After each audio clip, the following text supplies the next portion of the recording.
Je vous propose de commencer, et comme le titre de ce webinaire l'indiquait, Gilles, l'objectif est aussi de faire plus ample connaissance avec le nouveau directeur général de l'ICAM. Si on avait dit il y a quelques années à l'étudiant de l'ICAM qu'il en prendrait un jour la direction, il aurait réagi comment? Et d'ailleurs, je crois que vous faites partie de la promo 1996, si je ne dis pas de bêtises. Oui, tout à fait. Diplômé en 96 à Lille, via l'apprentissage. C'était le tout début des formations apprentissage à l'ICAM. L'étudiant, il n'y aurait pas cru, c'est sûr. J'ai eu un parcours dans le monde industriel, l'automobile. J'ai été aussi entrepreneur, cofondateur d'un cabinet de conseil, avant de revenir travailler à l'ICAM en 2014. Et puis ensuite, j'ai eu un parcours à la fois sur le campus de Toulouse et ensuite au sein de l'équipe de direction générale. Et puis voilà, aujourd'hui, j'ai en charge la mission de directeur général, mais c'est un cheminement. Je disais dernièrement à Jean-Michel Viau, mon prédécesseur, que l'ICAM m'aura fait grandir quand même depuis très longtemps. Et honnêtement, non, j'aurais pas parié grand-chose sur ça au moment de mes études. Qui dit changement de personne, dit changement de cap, ou nouvelle impulsion, ou même révolution? Non, pas de révolution. Pas de révolution parce que le projet de l'ICAM, il est commun. On a vraiment un cadre bien défini. On a plein de parties prenantes. On a impulsé sous la main de Jean-Michel Viau d'ailleurs, ces dernières années, un vrai travail collectif, un vrai fonctionnement collectif. Donc il n'y aura pas de révolution, il n'y aura pas de changement de cap. On a un plan stratégique qui est établi, qui est aussi établi en collectif, avec toutes nos parties prenantes, y compris la fondation. Donc c'est simplement une nouvelle personne qui a grandi au sein de l'ICAM et je suis dans la continuité. On est dans la continuité puisque le travail est fait par toutes les équipes. Après, il y aura éventuellement, bien sûr, peut-être une nouvelle énergie et des adaptations, mais c'est plutôt on continue d'avancer sur le chemin qui est tracé et qui est expliqué dans nos modalités de fonctionnement et notre plan stratégique. Merci Gilles, et je me retourne vers vous, Jean-Yves. Vous êtes donc le président de la fondation Féronvro. Depuis combien de temps? Et puis en fait, c'est quoi exactement la fondation Féronvro? Oui, je suis président de la fondation Féronvro depuis juin 2021. J'y étais déjà administrateur avant. Moi, je m'étais rapproché de l'ICAM tout en bossant à l'époque, en étant président des alumni, donc de 2015 à 2019. Et puis après, j'ai repris effectivement la fondation. Les 4 missions de la fondation sont simples. La première, c'est d'aider les étudiants à financer leurs études. Donc on leur fait des prêts d'honneur. Ça, c'est la première mission. La deuxième mission, c'est la fondation est propriétaire de beaucoup des bâtiments des écoles et des résidences étudiants. Donc la mission, c'est évidemment non seulement d'offrir un cadre de vie et un cadre d'études le plus agréable possible pour nos étudiants. La troisième mission, c'est de financer quelques actions précises pour aider au développement de l'ICAM. Gilles va en parler tout à l'heure, mais c'est justement pour faire des pré-études sur des implantations dans d'autres sites et d'autres pays. Et puis la dernière mission, c'est aussi de lever des fonds, parce qu'on a besoin justement pour financer toutes ces actions de fonds. Et donc chaque année, on est content d'accueillir des dons de nos alumni, des parents d'élèves, des entreprises. On en parlera peut-être plus tard aussi. Est-ce que le changement de directeur va être justement synonyme de changement pour la fondation? Bon, je vais faire la même réponse que Gilles tout à l'heure. Ce ne sont pas des changements, c'est évidemment un changement de personne, mais le cap est donné et Gilles le rappellera ou l'a déjà rappelé dans son introduction. On a une mission, on a un plan stratégique collectif, c'est-à-dire que chaque entité de l'ICAM, et c'est vrai qu'on est nombreux, c'est un collectif, chaque entité a son plan stratégique et le plan stratégique de chaque entité est consolidé au niveau d'un plan stratégique global pour l'ICAM. Et donc le changement des personnes ne va pas créer de changement de stratégie. Et la fondation, c'est aussi toute une équipe. Est-ce que vous pouvez nous en dire quelques mots? Oui, alors c'est une équipe resserrée, c'est pas beaucoup de personnes. Oui, donc du coup, je peux peut-être citer effectivement les personnes. On a donc un délégué général, Philippe Liriec, qui gère les affaires au quotidien de la Fondation. On a Caroline Van Hout, qui est la personne essentiellement dédiée aux prêts d'honneur. Elle fait la relation avec les étudiants pour signer ces contrats de prêt. Et on a l'équipe aussi de levée de fonds avec Charlotte Berthoud et puis Rémi Chevret. Et récemment, Pauline Leroux-Collin a été remplacée par Anne Gallois. Et voilà, je pense avoir fait le tour. J'espère que j'oublie personne. Donc, nouveau directeur général, mais aussi nouveau site, avec l'intégration du site de Strasbourg Europe. Alors Gilles, pourquoi ce rapprochement? Pourquoi ce rapprochement?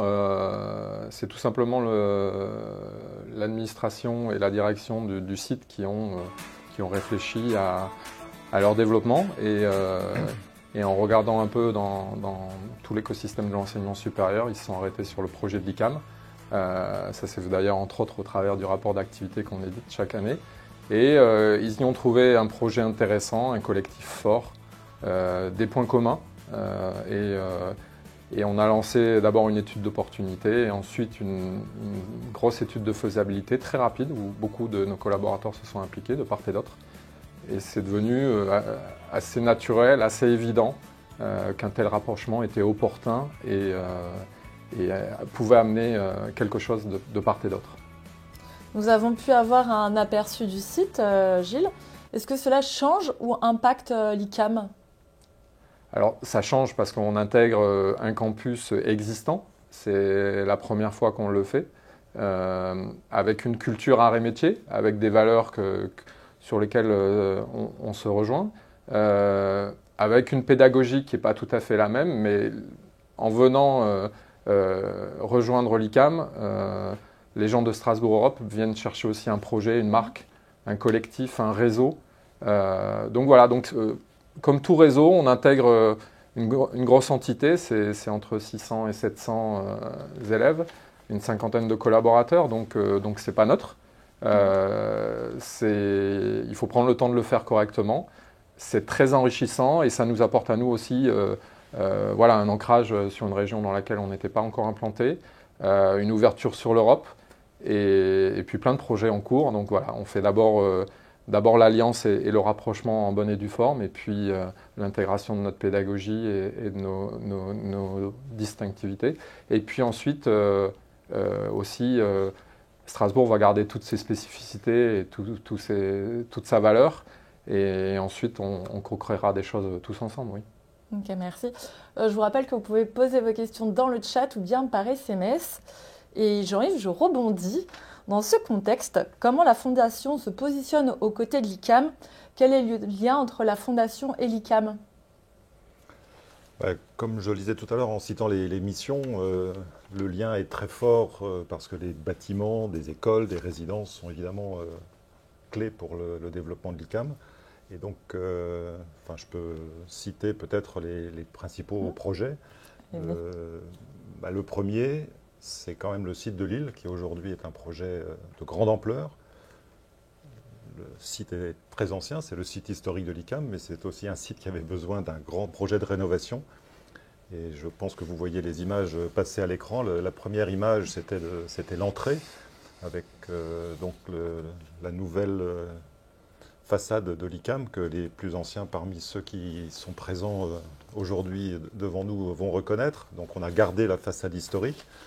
Et à l'intérieur, on remodèle tout. Tous les bâtiments seront refaits. Là, vous voyez la salle sport et culture qui sera sur l'ancien terrain de foot au centre des résidences étudiants, 5 et MI. Et donc là, vous êtes à l'intérieur de la salle sport et culture. Il y aura un toit. Là, pour l'instant, il n'est pas encore monté. Et donc, c'est un projet de 35 millions d'euros. Et c'est un projet majeur pour l'ICAM. Ce n'est pas le seul projet. Là, à l'écran, vous voyez le premier bâtiment du site de Kinshasa. Et c'est un bâtiment, le site a vocation à avoir 5 autres bâtiments. Et là, pour l'instant, c'est le premier bâtiment qui demain sera le bâtiment administratif. Aujourd'hui, on y fait tout. On y fait à la fois l'administratif, le Fab Lab et la partie enseignement. Mais plus tard, il y aura d'autres bâtiments. Mais c'est effectivement le premier bâtiment de Kinshasa qui a été installé. Voilà deux exemples importants lien entre la fondation et l'ICAM pour assurer son développement. Il me semble aussi qu'il y aura un soutien des élèves de Strasbourg Europe à partir de septembre 2023. Oui, là, Hélène, vous abordez le sujet des prêts d'honneur. Effectivement, on est aujourd'hui content de pouvoir aider l'ensemble des étudiants français sur les sites existants. Et comme l'ICAM Strasbourg Europe vient d'intégrer le collectif ICAM, les premiers étudiants qui seront donc, diplômés ICAM vont entrer en septembre 2023. On va effectivement offrir la même possibilité pour les étudiants de leur donner des prêts d'honneur. Donc je ne sais pas combien on en aura, combien d'étudiants vont faire cette demande, mais en tout cas on est prêt à les accueillir au sein de la Fondation de la même manière. Ouais. Ce qui nous amène à parler du développement de l'ICAM. Gilles, pourquoi ce développement? Est-ce que l'ICAM a la volonté de couvrir l'ensemble du territoire français? Et est-ce que c'est pour cela qu'elle s'est implantée à Strasbourg, que vous êtes implanté à Strasbourg? Alors, on ne s'est pas implanté, on s'est rapproché d'une école déjà implantée. Le développement territorial, il se fait plutôt de manière opportune. Si on remonte un peu dans l'histoire de l'ICAM, dans les années 80, c'est présenté la possibilité de faire grossir l'ICAM en local. En tout cas, on avait le support et les bâtiments pour le faire. La Compagnie de Jésus, qui est une des deux jambes de l'ICAM, qui est cofondatrice de l'ICAM, nous a interpellés sur le fait qu'on garde une taille humaine sur nos campus, des promotions à taille humaine. Et de fait, le développement de l'ICAM en France s'est fait depuis lors plutôt en multipliant les campus de manière opportune et dans des territoires où les entreprises faisaient appel aussi à l'ICAM et où il y avait déjà une alliance et une base propice à l'implantation. Le cas de Strasbourg Europe, c'est un rapprochement et c'est un peu différent, mais effectivement, on s'est dit plutôt que de faire des gros campus, on préfère essaimer et faire des campus qui restent à taille humaine. Donc voilà. Et en France, ça se traduit en 2022 avec l'intégration de Strasbourg Europe. Et puis, à terme, une étude en cours autour de Marseille, où les élus d'Aubagne se sont rapprochés de nous pour envisager une implantation d'un campus sur leur territoire. Et voilà, l'étude de faisabilité est en cours. Il y a beaucoup de voyants au vert. Il faut faire ça correctement pour bien calibrer le projet, bien dimensionner le projet. Il y a aussi une question on en a parlé, de bâti, de terrain. Donc voilà, c'est en cours et à suivre dans les prochains mois, les prochaines années. Du coup, je rebondis un peu sur ce que vous venez de dire. Quelle est la stratégie de l'ICAM en France et à l'international également? Pourquoi? Pour quel projet? Alors, en France, je viens de vous le délivrer. Et finalement, à l'international, ça s'est passé un peu de la même manière. Souvent avec des communautés jésuites ou des universités jésuites. Encore et toujours le lien avec la Compagnie de Jésus pour nous. Sur des territoires avec un fort potentiel jeunesse et une activité économique minimale qui assure en fait le fonctionnement de l'ICAM, c'est-à-dire une industrie ou un monde économique en tout cas qui est dans l'attente d'ingénieurs. Donc en Afrique, ça se passe depuis 20 ans. C'est aujourd'hui 3 campus au Cameroun, au Congo et en RDC, République du Congo, à Kinshasa. Et puis 2 études en cours pour la Côte d'Ivoire, Abidjan, et à Nairobi au Kenya. Et ensuite, nous avons aussi un campus à Chennai en Inde, 2 autres campus en Amérique du Sud, au Brésil, à Recife, et une étude en cours avec des jolies promesses aussi à Manille, aux Philippines. Jean-Yves, sur ces sujets-là, je viens de recevoir une question. En quoi le fait de passer à 7 campus accroît les besoins vis-à-vis des donateurs? On a évidemment plus de projets. Enfin, on a cité tout à l'heure Kinshasa, c'était effectivement l'inauguration 2022, mais on peut aussi parler de Douala. Douala souhaite augmenter la capacité d'accueil de ses étudiants dans une résidence plus grande. Aujourd'hui, on a la possibilité d'accueillir 150 étudiants, on voudrait en accueillir 300. Et donc, Mathieu Gobin, qui est en charge de tous les sites en Afrique, nous a fait la demande de financement pour aider à la construction donc, de ce nouveau bâtiment. Donc voilà un exemple qui montre que l'on a effectivement besoin de ressources pour aider l'ICAM à se développer. Et c'est pour ça que les dons sont toujours les bienvenus pour nous aider dans cette œuvre-là.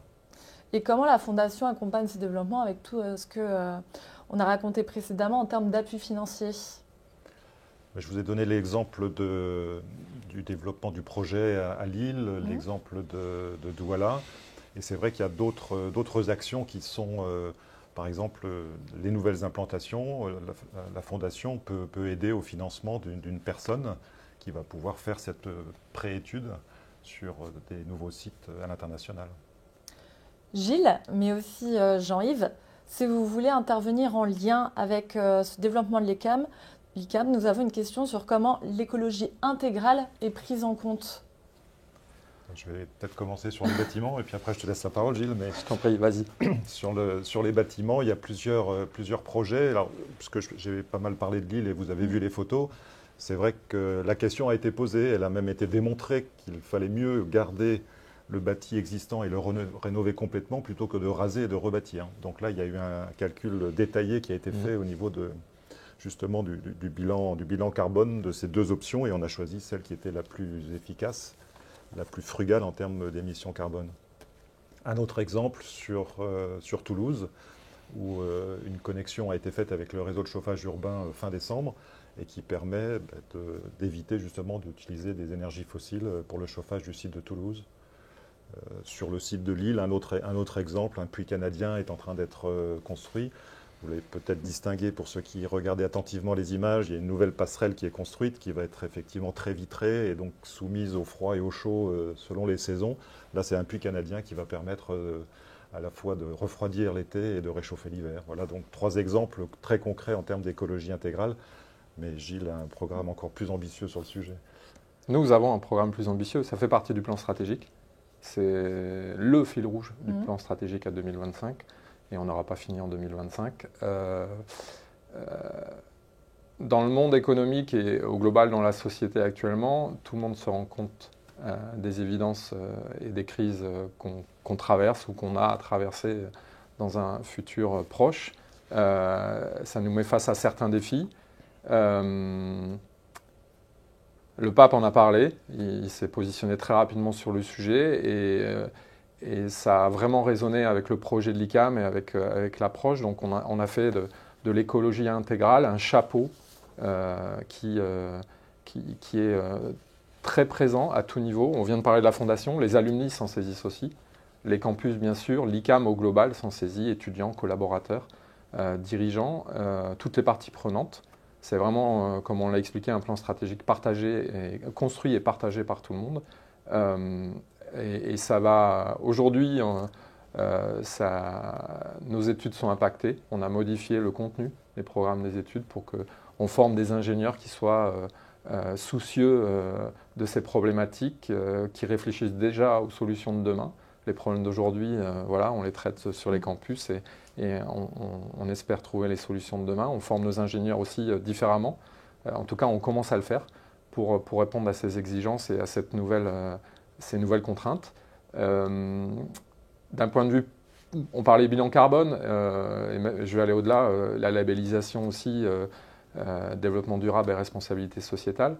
On avait un projet structurant sur le sujet qui a été d'ailleurs validé et on est en train de mettre en œuvre, c'est-à-dire qu'on a nommé une personne en responsabilité sur ce sujet-là pour structurer et mettre en œuvre toute la démarche de réduction de notre empreinte carbone dans nos activités au global et notre responsabilité sociétale par rapport à ça. Donc en fait, vous le voyez, aujourd'hui, c'est très présent au quotidien dans toutes nos activités et c'est un filtre qui va devenir permanent par rapport à toutes nos décisions, à tous les projets et même à la formation des ingénieurs qu'on a à mettre en œuvre. Et l'exemple sur la formation des ingénieurs, c'est les sciences du vivant. Ça, c'est quelque chose que l'on ne faisait pas auparavant. Et ça va faire partie des programmes de formation des étudiants, je ne sais pas, à partir de cette année ou l'année prochaine. Oui, ça démarre. Enfin, on va monter en puissance sur chaque année. Mais voilà, aujourd'hui, c'est 200 heures sur un parcours ingénieurs. C'est 200 heures qui ont été ajoutées, alors en réduisant d'autres parties, mais pour vraiment donner des bases, faire prendre conscience et apporter des connaissances pour avoir une réflexion aujourd'hui globale et intégrale, on va dire, pour reprendre le mot, qui soit ad hoc pour des ingénieurs qui doivent devenir ingénieux, en fait, pour trouver des solutions qui aujourd'hui n'existent pas et essayer de répondre aux défis qui nous attendent. Alors, il y a une question qui vient d'être posée. Ce développement à l'international n'est-il pas trop rapide? Avons-nous les moyens de le faire?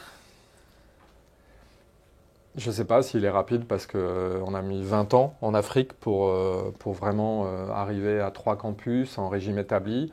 Ça demande des ressources, c'est sûr. La fondation est présente, les collaborateurs répondent présents. On a des partenaires, les entreprises s'impliquent. Si ça se développe, c'est qu'il y a un besoin et une évidence. C'est très sollicitant, on fait attention à ce qu'on fait. C'est pour ça qu'on a tout un processus de validation avec des études en amont, avec des vraies études de faisabilité qui peuvent durer parfois 1 an, 2 ans. Strasbourg, ça a été très vite parce qu'on avait envie d'aller très vite, mais à l'international, on prend le temps parce qu'il y a des différences culturelles, il y a des différences de fonctionnement sur place, il y a des réalités économiques différentes. C'est sûr que ça paraît impressionnant. En 20 ans, l'international s'est développé énormément, mais on a aussi des partenaires sur place. C'est ce qui permet de consolider tout ça. Donc voilà, et c'est plutôt agréable quand on voit des jeunes Africains émerger et être ingénieurs ICAM et se dire ils ont quelque chose en commun avec les ingénieurs français qu'on forme depuis des années. Donc voilà, et on vit dans un monde global, les problèmes sont globaux. Donc se dire qu'on croit tellement à notre projet, à la pertinence de notre approche et de notre projet, que se dire qu'on peut aller s'aimer par ailleurs, c'est plutôt agréable et plutôt motivant. Donc on arrive à mobiliser les énergies et les ressources pour le faire, que ce soit des administrateurs de l'ICAM jusqu'aux collaborateurs qui œuvrent sur le terrain. Après, si ça se développe aussi vite, comme je dis, c'est qu'il y a le besoin et qu'il y a l'envie. Donc continuons à le faire parce que les problèmes, eux, sont très présents sur les territoires. Jean-Yves, au regard de tout ce qui a été dit, on comprend que les dons sont importants. Oui, les dons sont importants, je confirme. Et d'ailleurs, j'ai plutôt une bonne nouvelle sur le sujet parce que 2022 a été une bonne année. On a augmenté le volume de dons, donc j'en profite pour remercier tous ceux qui nous écoutent et qui auront sûrement été des donateurs actifs. Donc merci à vous, merci de vos dons. Juste pour citer un chiffre qui peut marquer un peu les esprits, on est maintenant à 1 million d'euros de dons reçus à la fois par les alumni, par les entreprises, par les parents. Et c'est un chiffre significatif. Alors évidemment, on a l'ambition d'aller encore plus haut. On voudrait justement augmenter encore les ressources de la Fondation pour aider l'ICAM à se développer. Mais c'est déjà un beau score. Il y a donc plus de 1500 personnes qui ont donné en 2022. Et si je fais un petit focus sur les alumni, ça fait 1000 alumni qui ont donné. Alors évidemment, certains pourraient dire 1000 alumni, alors qu'on est plus de 20 000, ça pourrait être encore bien plus, oui certes, mais on est déjà content d'avoir ces 1000 alumni qui font une donation de manière récurrente. Donc c'est déjà un beau résultat. Merci pour vos réponses, mais ce n'est pas fini. Comme les questions sont nombreuses et qu'on avait promis d'y répondre, on va tout de suite ouvrir ce temps de questions-réponses. Et on a une première question qui est est-ce que vous prévoyez un temps de rencontre sur le site de Strasbourg pour échanger sur la stratégie de l'ICAM et sur les enjeux d'écologie notamment? Oui, c'est tout à fait possible. J'adore être sur les campus. On adore être sur les campus. On y va régulièrement et c'est vrai que créer des événements, c'est propice parce que nos campus sont intéressants. La rencontre intergénérationnelle entre les amis de l'ICAM, les alumni, les étudiants est toujours intéressante. Donc on le fera à Strasbourg, c'est sûr. Je pense que c'est intéressant qu'on s'ouvre. En ce moment, on est dans la phase de recrutement. Il n'y a pas encore d'élèves recrutés pour la formation ICAM. Je pense qu'on attendra le moment où justement on a des étudiants ICAM sur le campus. Mais tout à fait, c'est tout à fait envisageable et on communiquera dessus et tout le monde sera informé pour un événement digne de ce nom sur le nouveau campus de l'ICAM. Alors, on a une nouvelle question sur le développement à l'international. On a beaucoup de questions sur ce sujet. Et donc, du coup, une question sur le développement ICAM en Amérique du Sud. Oui. Aujourd'hui, il y a deux campus. Deux campus qui accueillent, qui se développent surtout sous l'impulsion du parcours ouvert. On a un campus à Recife qu'on a inauguré en 2019. Au Brésil, oui. Au Brésil. Et on a un campus à Quito, en Équateur, qui est un peu plus récent, dont les locaux dédiés à l'ICAM vont être inaugurés à la fin février. Deux dynamiques un petit peu différentes. Mais voilà, il y a quelque chose qui est en train d'émerger en Amérique du Sud. Le fait d'arriver en Amérique du Sud et de faire partie de certaines réunions internationales, etc., provoque effectivement l'intérêt d'autres pays. On n'a rien aujourd'hui qui sort du lot. Je pense que la priorité, c'est de vraiment mettre sur des rails ces deux campus, être capable d'avoir des recrutements établis, d'avoir une notoriété grandissante, de s'intégrer à ces écosystèmes qui sont très différents de la France. Et de travailler pour ça. Avec Jean-Michel Vion, on va partir à la fin février et en mars, justement, rendre visite à ces campus. Et il y aura probablement, j'espère en tout cas, d'autres opportunités pour créer quelque chose qui ressemble un peu à l'Afrique ou à la France dans quelques années. Pour faire le lien, Jean-Yves, on a reçu aussi plusieurs questions sur les dons par SMS. Et quelqu'un nous demande notamment comment faire un don. Ah, ça, c'est très simple. Faire un don, c'est... Alors, on a activé plusieurs voies possibles. À la fin de l'année, on a envoyé à toutes les promotions et les délégués de promotion donc, la capacité d'activer un don. Donc, ils ont reçu un mail et ils pouvaient activer le lien et faire un don. Vous pouvez aussi aller sur le site de la Fondation et faire un don en cliquant sur le bouton. Donc, c'est très simple. Suivez la flèche. Voilà. On a une suggestion d'ailleurs à ce propos sur le chat. Sur 1000 alumni donateurs sur 20 000, potentiel, c'est trop peu. Je suggère de lancer une enquête. Pourquoi on donne ou pourquoi on ne donne pas? Qu'en pensez-vous? Oui, alors effectivement, on peut chercher les raisons pour lesquelles les gens ne donnent pas. Moi, j'en ai déjà identifié quelques-unes au fur et à mesure des discussions avec les uns ou avec les autres. Et donc, on peut peut-être travailler un peu plus sur ce sujet-là. Mais ce qui est surtout important, je pense, c'est de continuer nos actions. Justement, on va avoir une réunion des délégués de promotion demain, organisée par les alumni. Et donc, je vais y aller, je vais porter ce message-là, justement, pour, au sein de chaque promotion, être capable de faire une animation qui pourront justement motiver des alumni à donner. Je pense qu'un des messages que j'entends souvent, c'est pourquoi est-ce que je donne à l'ICAM alors que les étudiants sont capables de financer leurs études? Ben non, justement, tous ne sont pas capables de financer leurs études. Et là, si je rentre un peu dans le sujet des prêts d'honneur, la Fondation a un encours, alors je parle comme un banquier que je ne suis pas, mais la Fondation a un encours de 8 millions d'euros. C'est-à-dire que l'on prête aujourd'hui à des étudiants. Alors, le rythme, c'est à peu près 300 par an qui demandent, hein, donc 300, Gilles, par rapport à peu près à un petit 4000 étudiants, voilà, ça fait quand même un montant significatif. 10%, ouais. Et ces 300 étudiants demandent des prêts d'honneur chaque année, justement pour financer leurs études. Et donc là, ça veut bien dire que tous les étudiants n'ont pas accès à leur propre financement et la Fondation est très contente de pouvoir accueillir ces étudiants au sein de l'ICAM. Ça améliore notre mixité, je ne sais pas si le terme est encore autorisé, notre mixité sociale au sein de l'ICAM et accueillir des étudiants qui, sans ces prêts, n'auraient pas la possibilité de faire leurs études. C'est important pour nous. Mais je pense que, enfin moi, c'est bien qu'on pose cette question-là parce que c'est challengeant. Mais on aime bien donner du sens à ce qu'on fait. Et c'est ce qu'on est en train de faire. Et je pense qu'on rentre dans une ère, ou en tout cas dans une période où trouver du sens va être vraiment important par rapport aux actions qu'on fait. Donc on mise aussi là-dessus, c'est un peu notre force. C'est c'est les raisons pour lesquelles les gens de Strasbourg Europe ont rejoint l'ICAM. C'est que l'ICAM est porteur de sens dans tout ce qu'il fait. Donc voilà, il faut qu'on porte le message encore plus clairement et encore plus largement. C'est toujours difficile, la communication c'est vraiment un métier à part entière.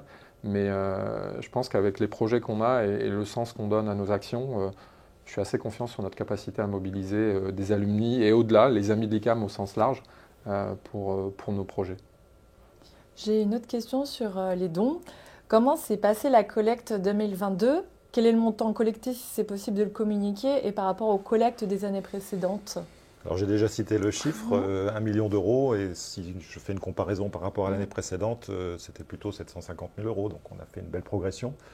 Et cette belle progression est finalement le résultat d'abord des très jolis dons que les alumni nous font chaque année, et je les remercie encore une fois, et également les entreprises partenaires locales. On a organisé un événement qui est une première et qui nous a conforté dans notre capacité finalement à convaincre des entreprises partenaires des écoles. Donc là, on a fait cet événement à Nantes, et on l'a appelé la Nuit des Audacieux, et ça nous a permis de collecter 160 000 euros. Donc là aussi, un mélange de parents, d'alumni et d'entreprises partenaires qui nous ont finalement donné un montant très significatif et qui nous a permis également d'augmenter la collecte 2022. Donc à reproduire en 2023. Je ne sais pas quel sera le prochain site, c'est quelque chose que l'on doit décider, mais il y aura un site en 2023 où on fera la Nuit des Audacieux de nouveau pour essayer de fédérer les entreprises locales autour de nos sites. Une autre question, Gilles, concernant le site de Strasbourg. Est-ce que la proximité avec l'Allemagne est un axe qui crée une spécificité pour le site ? Est-ce qu'il va avoir un double cursus allemand-français ? Oui, l'angle germanophone est déjà présent sur le campus. Ça fait partie des choses super intéressantes pour nous, ICAM, d'accueillir Strasbourg Europe. Donc oui, c'est sûr que c'est une porte ouverte sur l'Europe, particulièrement avec un axe germanophone. Donc il y aura probablement des choses à faire. Aujourd'hui, on a un parcours ouvert qui est principalement tenu par l'anglais. Pourquoi pas demain avoir un axe un peu plus germanophone. Donc ça fera partie des opportunités. C'est ce que je disais tout à l'heure. Nouveau campus, nouvelles idées, nouveaux projets. Alors, on a encore une nouvelle question que j'ai reçue par SMS, et n'hésitez pas à poser toutes vos questions effectivement sur le chat également. Connaissez-vous les résultats du challenge Interpromo ? Non, je ne connais pas les résultats. Je ne connais pas non plus. Non, je ne les connais pas. Ok, et ben, on répondra pour cette question par email prochainement, dans les prochains jours. Est-ce que la présidence de Gilles va donner une coloration moins intégrée Lille du fait de son parcours apprentissage sur Toulouse ? C'est de la mixité. On fait de la mixité à tous les niveaux. Alors, déjà, c'est pas une présidence. Je suis simplement, j'ai la mission de directeur général et voilà, je drive l'équipe de direction générale. Je pense que c'est assez amusant. On en a un peu parlé entre nous.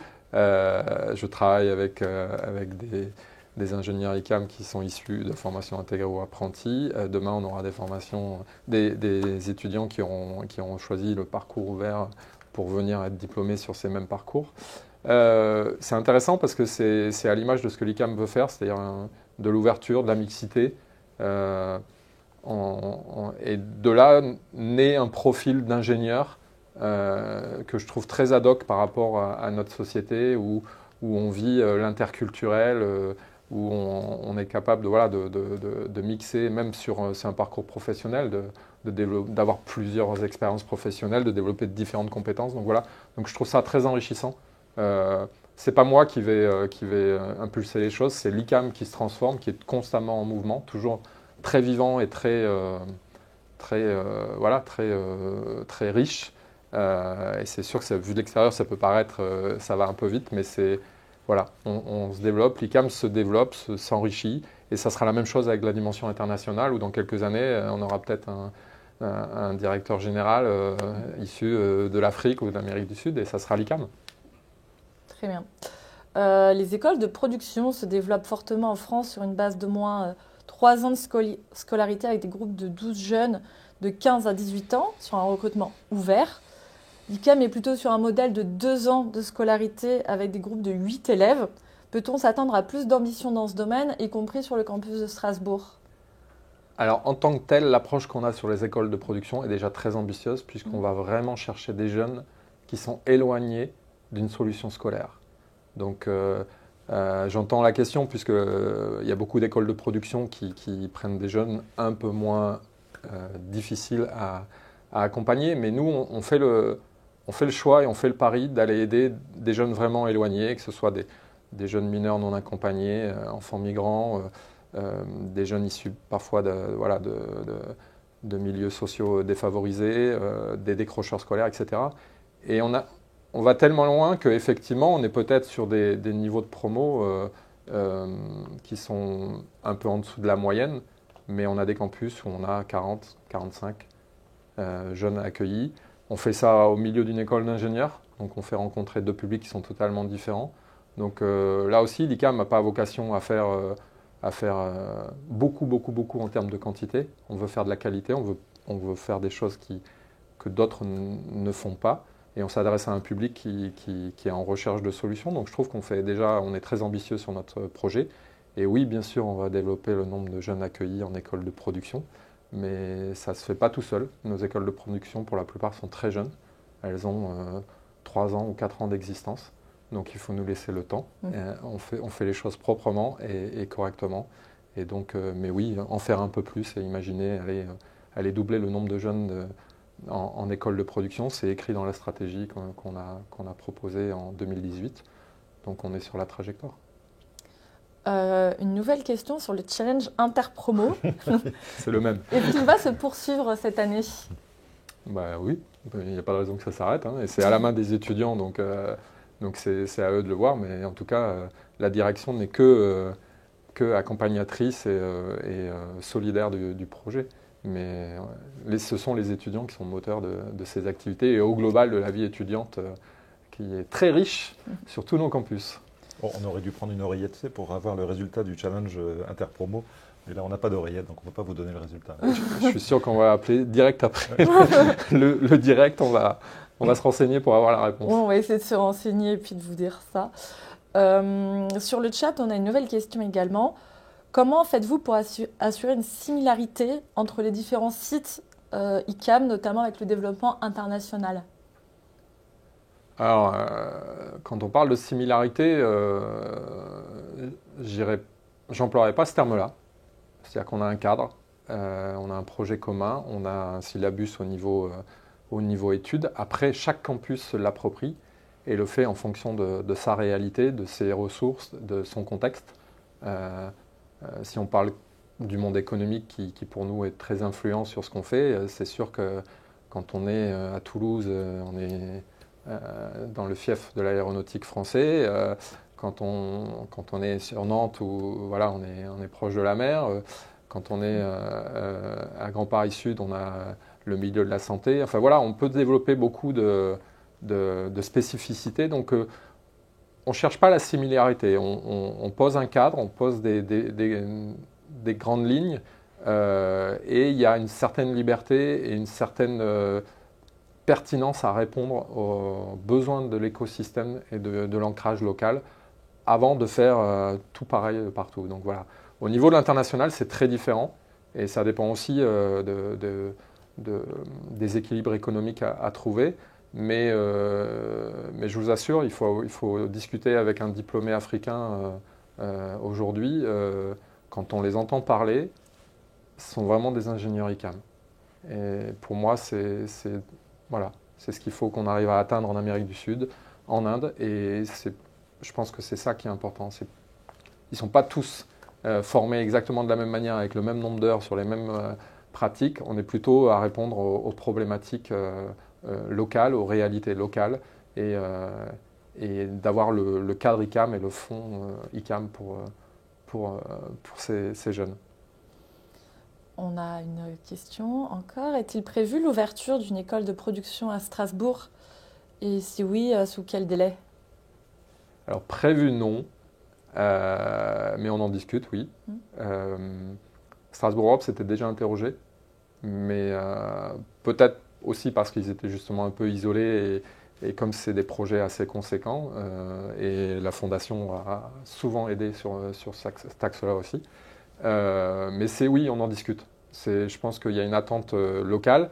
Notre réalité aujourd'hui dans l'intégration et le rapprochement de Strasbourg, c'est vraiment de mettre le campus et la formation d'ingénieurs sur des rails. Mais je pense que dans un délai de 3, 4, 5 ans, on se posera vraiment la question de voir si on peut ouvrir une école de production sur ce campus-là. Oui. Ok, merci. Je regarde sur le chat si on a d'autres questions. Et il me semble avoir fait le tour de la plupart des questions. Est-ce que vous souhaitez rajouter un mot de fin, une conclusion à ce webinaire? Alors moi, s'il y a la réponse pour le challenge interpromo, je veux bien l'avoir dans le chat.